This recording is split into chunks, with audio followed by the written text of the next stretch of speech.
Dhe nisim t'ju njohim më gjërësisht me informacionet e ditës, jep dorëheqje nga detyra drejtori i Autoritetit të Aviacionit Civil Kristen Keri. Burime për Report Televizioni konfirmojnë lajmin teksa bëjnë me dije se ky vendim ka të bëjë me situatën e krijuar nga COVID-19, duke qenë se aviacioni civil mori edhe goditjen më të madhe nga bllokimi i kufive, edhe pse pa dhënë shumë detaje mbi motivacionet konkrete. Ndërkohë, referuar po të njëjtave burime, mësohet se në vendin e tij është emëruar Edlira Liçi. Drejtoresha e re që pritet të zyrtarizohet edhe me vendim të Këshillit të Ministrave ditën e sotme, më herët ka qenë specialiste në sektorin e Autoritetit të Aviacionit Civil. Largimi nga detyra i Kerit u përfol fillimisht pas vjedhjes së miliona eurove në aeroportin e Rinasit Nën Teresa. Ndërkohë, Kristen Keri është emëruar në nëntor të vitit 2017 dhe më parë ka punuar edhe në kabinetin qeveritar pranë ish-ministrit të infrastrukturës dhe energjetikës Edmond Haxhinasto.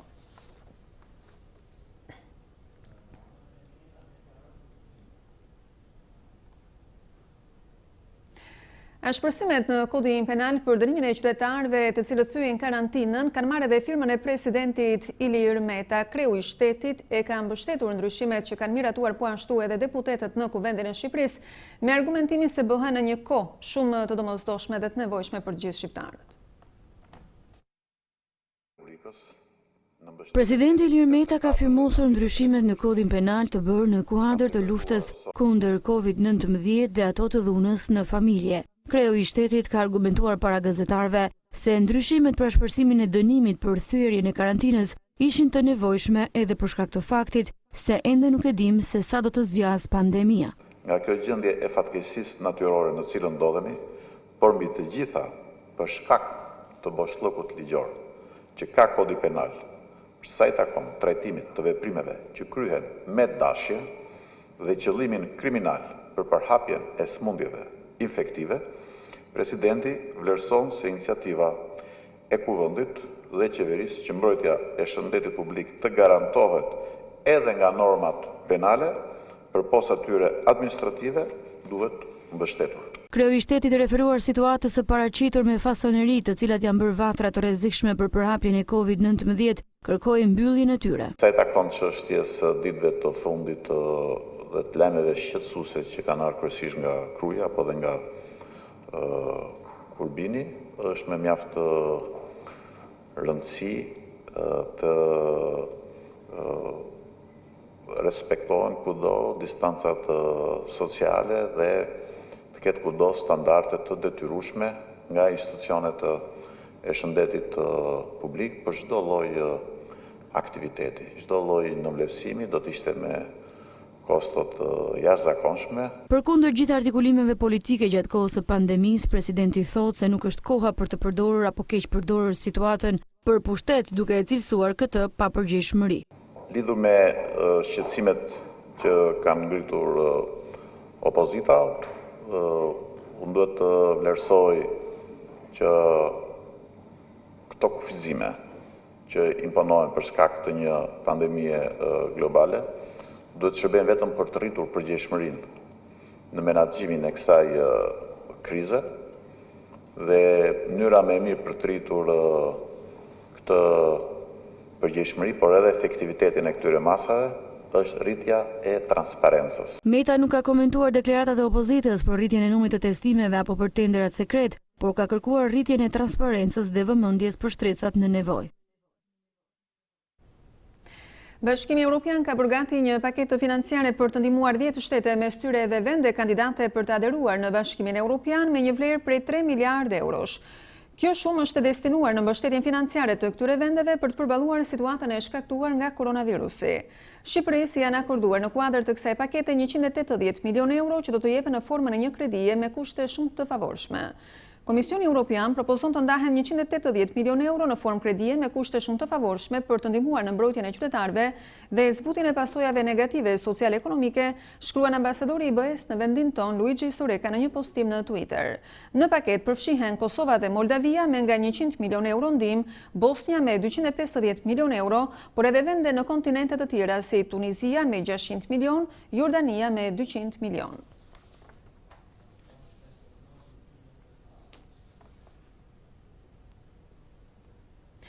Shqipëria shënon viktimën e 27 nga Covid-19, ndërsa 5 qytetet më të prekur tashmë nuk kanë asnjë rast të infektuarish me koronavirus. Testimet e kryera gjatë 24 orëve të fundit kanë identifikuar pozitiv 25 persona, ndërsa prej javësh Shqipëria vijon të ketë numrin më të lartë të shëruarve në rajon krahasuar me përqindjen e popullsisë. Berati, Lezhë, Mirdita, Rogozhina dhe Tropoja nuk kanë më asnjë të prekur aktiv me Covid-19, duke shënuar kështu 5 qytetet e para që dolën fitimtar pas infektimit. Gjatë 24 orëve nga 252 teste të kryera tek personat e dyshuar, rezultuan 25 pozitiv, duke e çuar numrin e të infektuarve në 634 nga 6269 teste në total. Mëngjesin e sotëm fatkeqësisht humbi jetën në Spitalin Shefqet Ndroqi një 71 vjeçar, ish oficer i Marinës, Çapaje File, duke shënuar viktimën e 27 me Covid-19 në Shqipëri. Gjatë këtyre 24 orëve ka ndruar jetë një pacient 71 vjeçar, i cili ishte në shërbimin e kujdesit intensiv pranë Spitalit Universitar Shefqet Ndroqi. Kishte 2 javë që ishte intubuar dhe që vuante nga sëmundje edhe nga sëmundje të tjera si hipertensioni arterial, çrregullimet e ritmit të zemrës, diabeti dhe obeziteti. Miku i të ndjerit rrëfen për Report Televizion, njeriu e rrallë që Çapajevi ishte. Çapajevi zgjodhi degën e dedit, u dashurua me ta dhe nuk i mba kësaj degë deri në vdekje. Ai ka qenë drejtues shëmbullor. Është autori i jashtë botimeve me vlera në fushën e detarisë shqiptare. Arriti që të konvertoj dijet që kishte mësuar para viteve 90 në zhvillimet që hasi flota shqiptare mbas viteve 90 dhe ti përshtatja ato për kushtet e reja në një mënyrë shumë të mirë. Çapajevi ashtu si dallgët e dedit e trazirat e dedit e ka kaluar jetën, sepse një kapacitet i tillë intelektual që të mbijetonte konjunkturave politike të Shqipërisë ishte tepër e veçantë. Prej javësh numri i të shëruarve 356 është më i lartë se i personave të infektuar aktiv me Covid-19, që janë 251. Gjithashtu edhe numri i të shtruarve në spitale vazhdon të mbetet në shifra të qëndrueshme. Aktualisht, në shërbimin infektiv marrin shërbimin 33 pacient që vuan nga sëmundja Covid-19. 4 prej tyre ndodhen në shërbimin e terapisë intensive pranë këtij institucioni. Ndërsa në spitalin Covid-2 kemi 7 pacientë të shtruar, nga të cilët 4 janë në terapi intensive në gjendje të rënduar. 18 nga rastet e reja i përkasin Krujës, 2 Elbasanit, 3 Tiranës dhe nga një rast në Shkodër dhe Kurbin.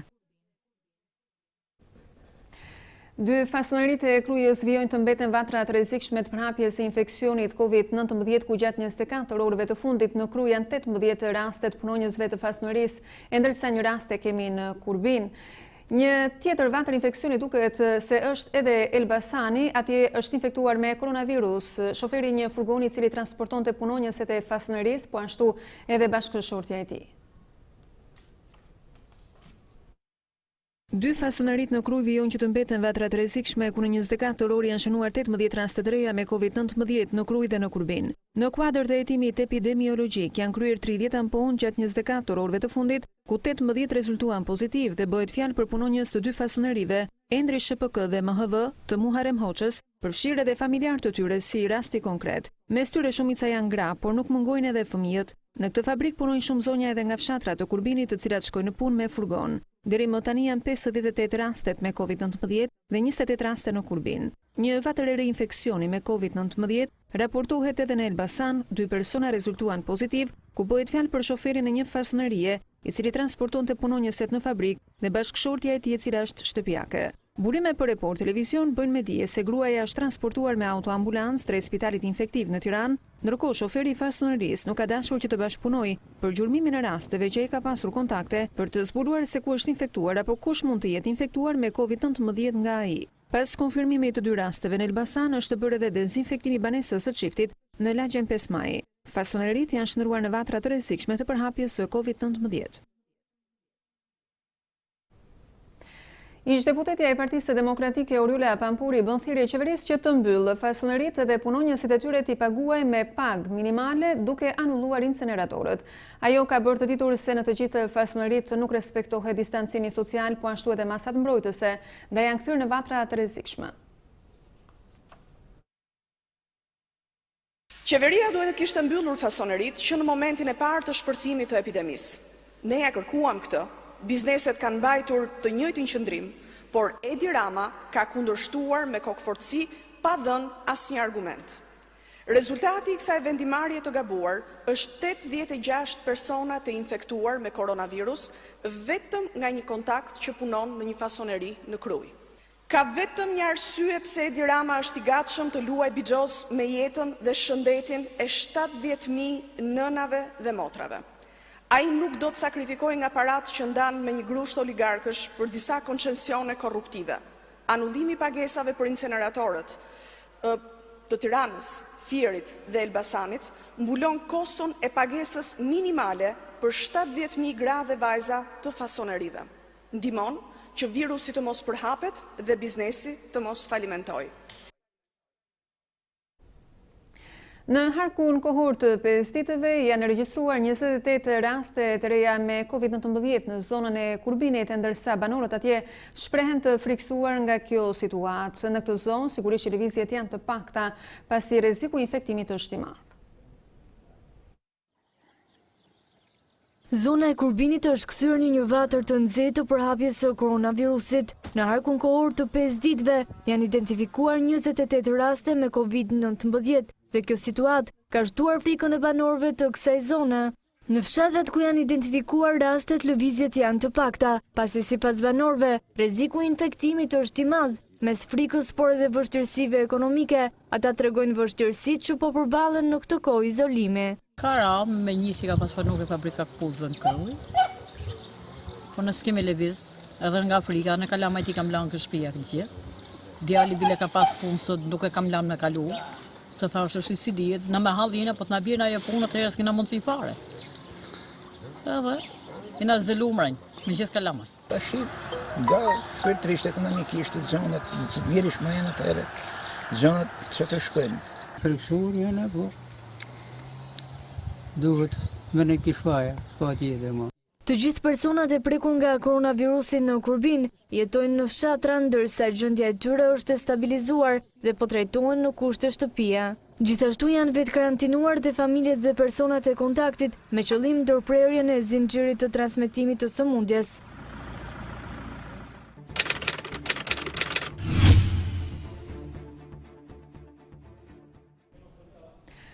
Operacioni i Forca e Ligjit është rikthyer në veprim pas më shumë se një muaji pezullimi për shkak të situatës së krijuar nga koronavirusi. OFL ka sekuestruar në kushtet e emergjencës 9 automjete dhe një pasaport për mos lejim dalje jashtë vendit. 3 prej automjeteve të sekuestruara janë të Eduard Dushkut, i njohur si i forti i Saukut, si dhe për biznesin me ish kryeprokurorin Adriatik Llalla. Pas pushimit për më shumë se një muaj për shkak të COVID-19, operacioni Forca e Ligjit është rikthyer në veprim. Sot është vendosur masa e sekuestros në kushtet e emergjencës për 9 automjete. Gjithashtu, një lezhjani është sekuestruar pasaporta për mos lejim të daljes jashtë shtetit. Por të kujt janë makinat që janë sekuestruar në kushtet e emergjencës? Njëri prej tyre rezulton që të jetë Eduard Dushku, banues në Fark, i njohur edhe si i forti i Saukut. Dushku, i njohur dhe me emrin Edison, i janë bllokuar 3 makina. Ai është i njohur jo vetëm për sketën e pasur kriminale, por edhe për biznesin me ish kryeprokurorin Adriatik Llalla, ndërsa më herët, operacioni i Forca e Ligjit i kishte nisur formularin e vetdeklarimit pas dyshimeve se pasuria e tij buronte nga krimi. Ndërsa mes të tjerëve në listën e zezë të operacionit Forca e Ligjit janë 4 gra nga Korça dhe Gjirokastra, që u janë bllokuar makinat, burimi të cilave mendohet të ketë ardhur nga veprimtari kriminale. Me vendosin e kësaj mase sekuestroje, automjetet i ka lënë në administrim Agjencisë së Administrimit të Aseteve dhe dosjet pasurore të këtyre personave do t'i kalojnë SPAK-ut për veprimet të mëtejshme, ndërsa në fund është gjykata e posaçme që do të vendos. Ndërkohë që pasaporti është bllokuar në kushtet e emergjencës për të mos lejuar daljen jashtë vendit për një afat 6 mujor, një person nga Lezhë gjithashtu i përfshirë në një sër ngjarjesh kriminale.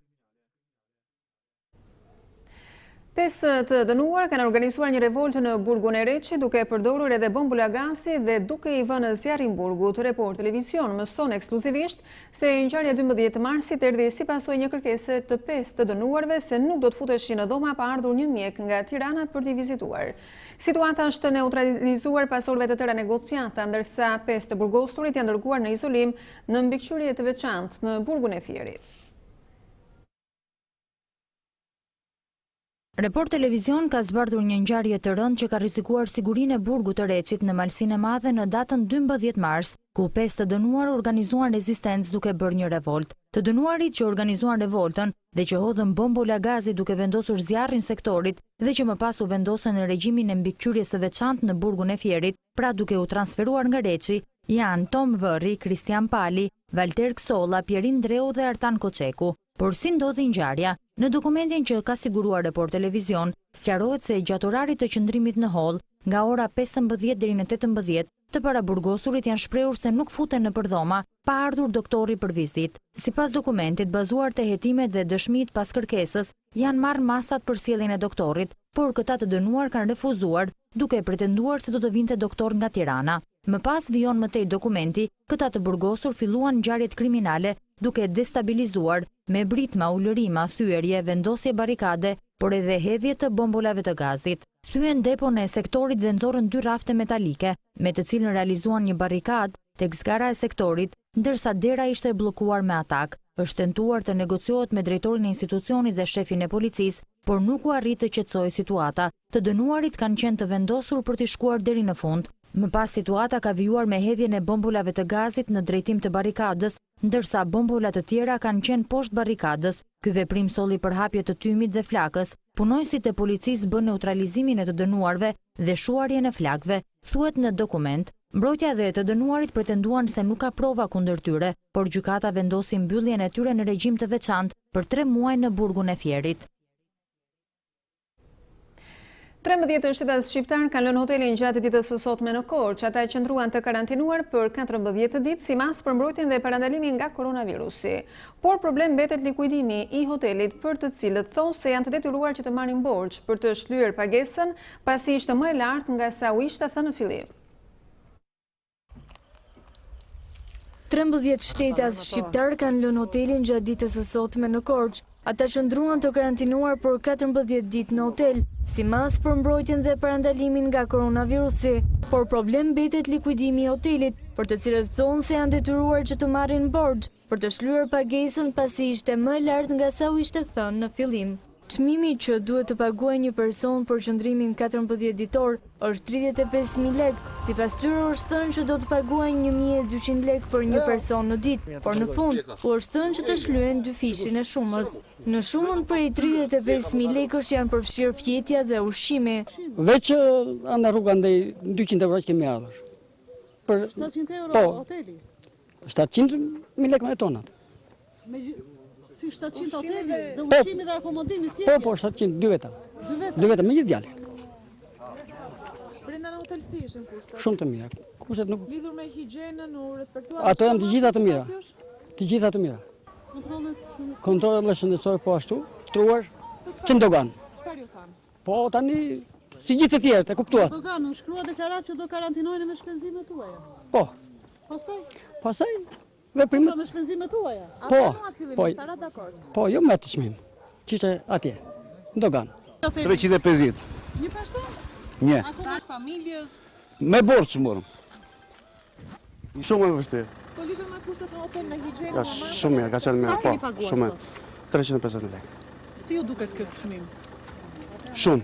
Një 350.000 lekë vetëm hotelin apo edhe të gjitha shpenzimet. Të gjitha shpenzimet? Nga kuksi. Po në Greqi pse shkua? Për punë. Pas kontrolleve mjekësore të 13 shtetasit shqiptar, nuk kanë shfaqur probleme shëndetësore, ata janë transportuar me mikrobus drejt familjeve të tyre nën masa të rrepta siguria.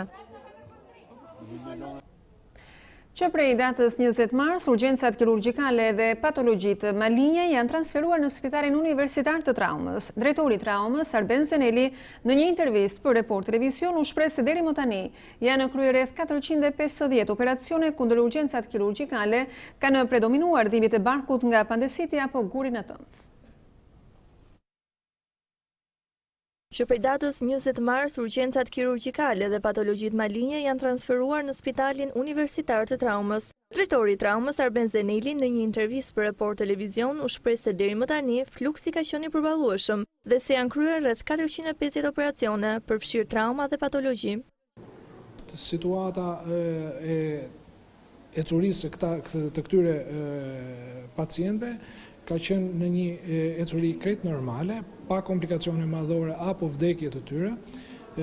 Fluksi i ardhjes, i menaxhimit, i trajtimit dhe deri ndarjen nga spitali të tyre ka qenë i përballueshëm nga spitali, kështu që deri në këtë moment që ne flasim nuk kemi patur probleme.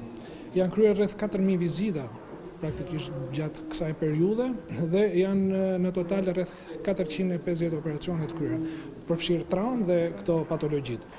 Ndër urgjencat kirurgjikale kanë predominuar dhimbjet e barkut nga apendiciti apo guri në tëmbë. Urgjencat traumatike kanë rënë gjatë kësaj periudhe, jemi në numra më të reduktuar, ka predominuar tek traumat ka predominuar ajo që ne i quajmë trauma e shtëpisë, domethënë rrëzimet që ndodhin kryesisht në moshat e avancuara dhe që psojnë fraktura. Nuk kemi patur politrauma që vinë zakonisht si pasojë e rrëzimeve nga lartësia apo aksidenteve automobilistike.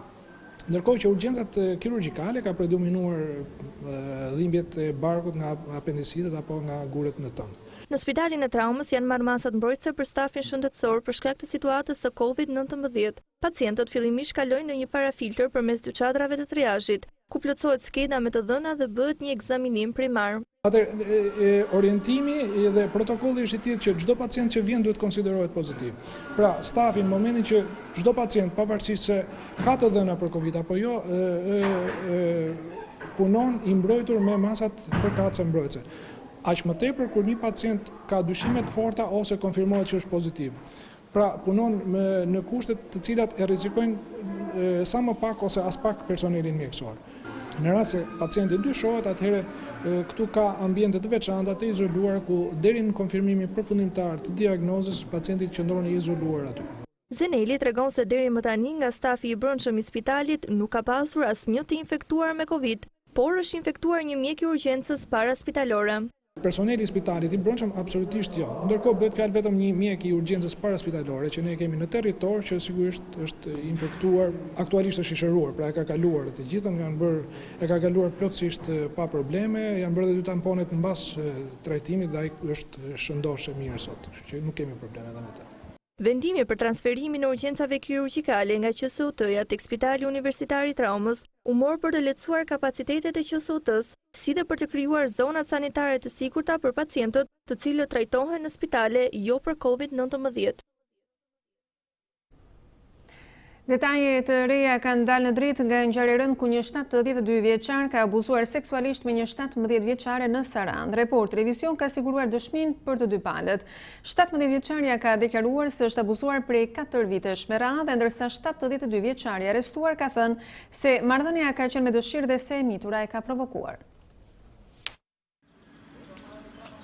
Detajet të reja kanë dalë në dritë nga ngjarja një ditë më parë ku një 72 vjeçar ka abuzuar seksualisht me një 17 vjeçare në Sarandë. Report Televizion ka siguruar dëshmin për të dyja palët. 17 vjeçaria ka deklaruar para grupit hetimor se abuzimi ka nisur 4 vite më parë kur vajza ishte vetëm 13 vjeç. Ndërkohë 72 vjeçari arrestuar e ka planuar marrëdhënien seksuale me 17 vjeçaren para uniformave blu, por ka thënë se marrëdhënia seksuale ka qenë me dëshirë dhe se e mitura e ka provokuar. E mitura ka treguar se bashkë me familjen ka jetuar për disa vite në shtëpinë e 72 vjeçarit me tjera, derisa ndërtuan shtëpinë e tyre po në të njëjtën lagje. Kjo bëri që familja e saj të kishte marrëdhënie të mira me 72 vjeçarin, duke i qenë se ai jetonte vetëm sepse ishte i ve prej vitesh dhe fëmijët i kishte në emigracion. Familja e çonte 17 vjeçarin që të shkonte në shtëpinë e Bajramtushës, ti gatuante dhe ti pastronte her pas here. Kohët e fundit 17 vjeçaria ka nisur një histori dashurie me një moshatar të saj, të cilin ia tregoi historinë e saj dhe djali e bindi që ta denonconte në polici ngjarjen.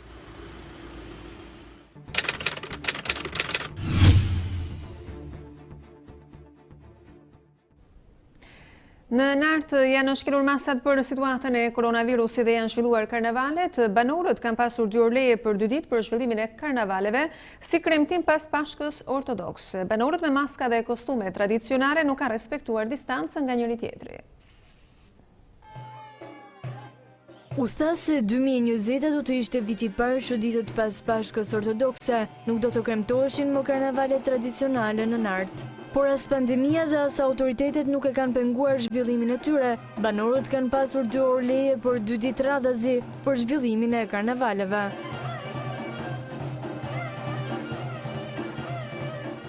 Banorët me maska, por jo ato mjekësore, dhe me kostume tradicionale nuk i kanë dalur këngët e vallet, duke qëndruar shumë pranë njëri tjetrit, pa ruajtur distancën, shfaqen tërësisht të pashqetësuar për përhapjen e koronavirusit. Një nga banorët thotë se është veprim i nxituar për shkak të situatës, por zakoni nuk harrohet.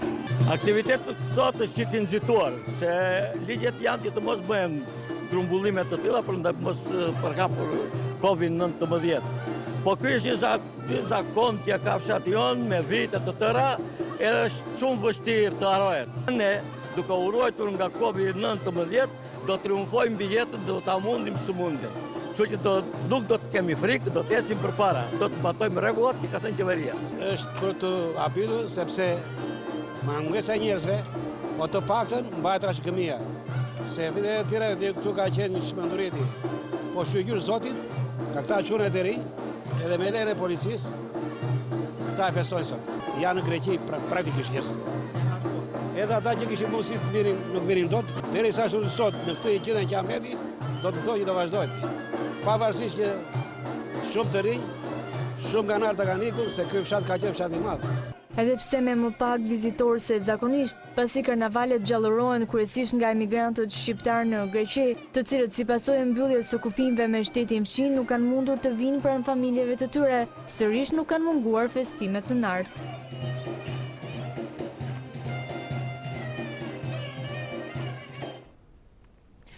Njëse 22 prilli dita e sotme shënon edhe ditën e sotme ndërkombëtare të tokës, ndryshe nga njerëzimi që është izoluar për shkak të gjithë natyra në tokë po merr frymëlirisht për shkak të uljes së nivelit të ndotjes dhe ndalimit të qarkullimit makinave. Duket si mesazh që planeti po u jep njerëzve për një mënyrë të re jetese.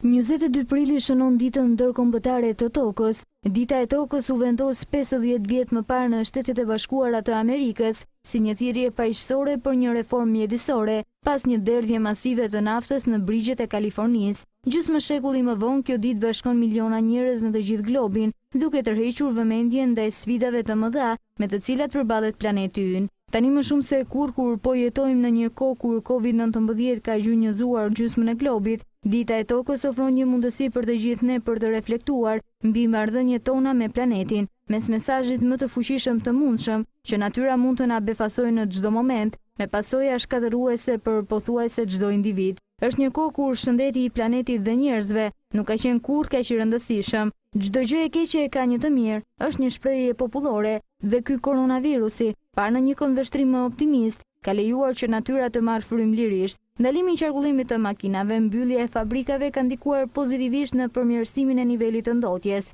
Vendimi i vështirë i njerëzimit kur COVID-19 të largohet është të zgjedhë mes rikthimit të jetës së mëparshme, ku njeriu është i shndruar në një armik për natyrën, apo të bëhet mik me të për të mirën e të dy palëve.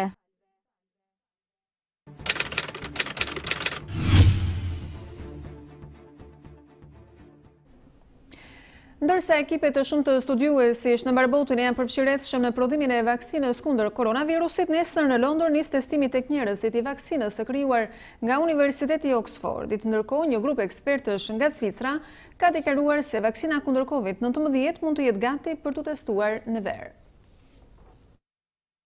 Ndërsa rastet e konfirmuara të koronavirusit në botë të kalojnë shifrën 2.5 milion, qeveria e Mbretërisë së Bashkuar ka vendosur të investojë shumë të mëdha në kërkimin e një vaksine. Ministri britanik i shëndetësisë tha se ne kemi vendosur të investojmë 20 milion pound për një ekip studiuesish nga Oxfordi dhe të financojmë provat klinike. Prandaj mund njoftoj se testet e para me njerëzit do të fillojnë këtë të enjte. Në mënyrë tipike duhen vite për të marrë një produkt vaksine që funksionon te njerëzit, bazuar në normat e Organizatës Botërore të Shëndetësisë, por studiuesit janë të detyruar të djegin disa hapa në përpjekjen e tyre për të përshpejtuar mposhtjen e COVID-19. Nga qendra e vaksinave në Oxford thonë se fillimisht duhet të sigurohemi se vaksina funksionon dhe se testet e ditës së nesërme do japin përgjigje për dy pyetje. E para ka të bëjë me sigurinë dhe pastaj për efektet anësore të mundshme. Ndërkohë një grup ekspertësh nga universitete të ndryshme zvicerane, të cilët po punojnë për zhvillimin e një vaksine të ashtu quajtur e sintetizuar gjenetikisht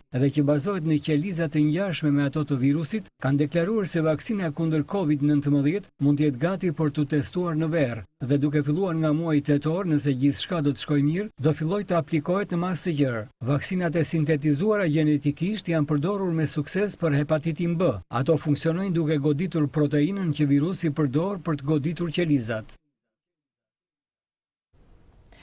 Prokurori i përgjithshëm i shtetit të Misurit në Shtetet e Bashkuara të Amerikës ka ngritur padi kundër Pekinit zyrtar për gënjeshtra në lidhje me epideminë e koronavirusit dhe për humbjen e jetëve nga kolapsi po ashtu i kësaj sëmundje dhe kolapsi ekonomik i shtetit për shkak të pandemisë.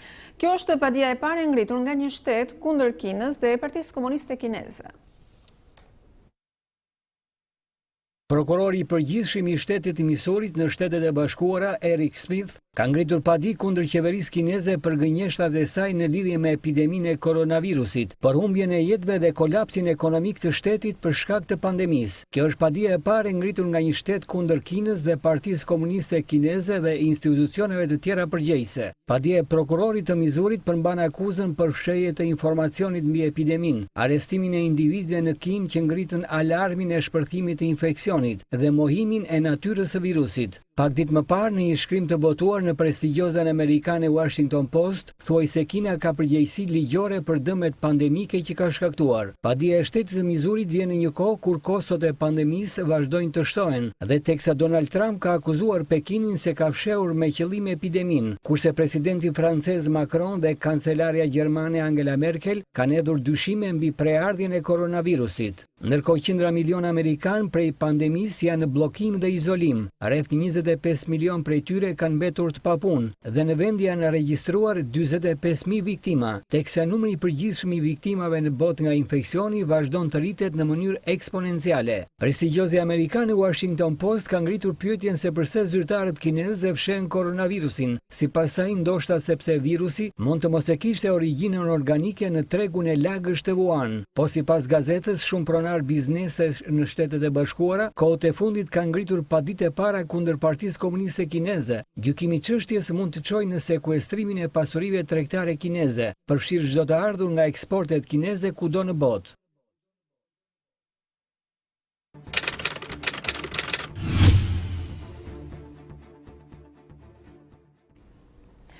Këngëtari i mirënjohur Eugen Bushpepa nga karantina vjen plot ide në realizimin e performancave të tij, duke prezantuar her pas here vlerat e krijimtarisë së kombëtare. Këtë herë ai ka interpretuar poezi në fjalët e Qiririt të poetit Naim Frashëri, duke përcjellë emocione të veçanta nga karantina me zërin e tij brillant.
Eugen Bushpepa me fjalët e qiririt e ndërkohë nga roku do të kalojmë në muzikën klasike. Baritoni Ylbergjini nuk e ka ndërprer asnjëherë punën e tij si këngëtar i operës në karantinë. Baritoni interpreton nga shtëpia e tij një arje nga Balloja me maska e Giuseppe Verdit.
Te perdu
Sopranora e re e teatrit operas dhe baletit Renisa Lajka. Sopranora e re e teatrit operas dhe baletit Renisa Lajka transmeton emocione të bukura me performancën soul të një arje nga opera La Bohème e Puccinit. Duke u bërë pjesë aktive e sezonit artistik të teatrit operas online, Renisa Lajka ka zgjedhur balkonin e shtëpisë së saj duke u dhënë mundësi të gjithë atyre që qëndrojnë në shtëpi të ndjekin edhe këngën e saj.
Kemi ardhur në fund të këtij edicioni informativ të nderuar teleshikues. Shqiptare.com është adresa jonë zyrtare në internet ku në kohë reale mund të njiheni me zhvillimet më të fundit dhe informacionet më të reja nga vendi, rajoni dhe bota.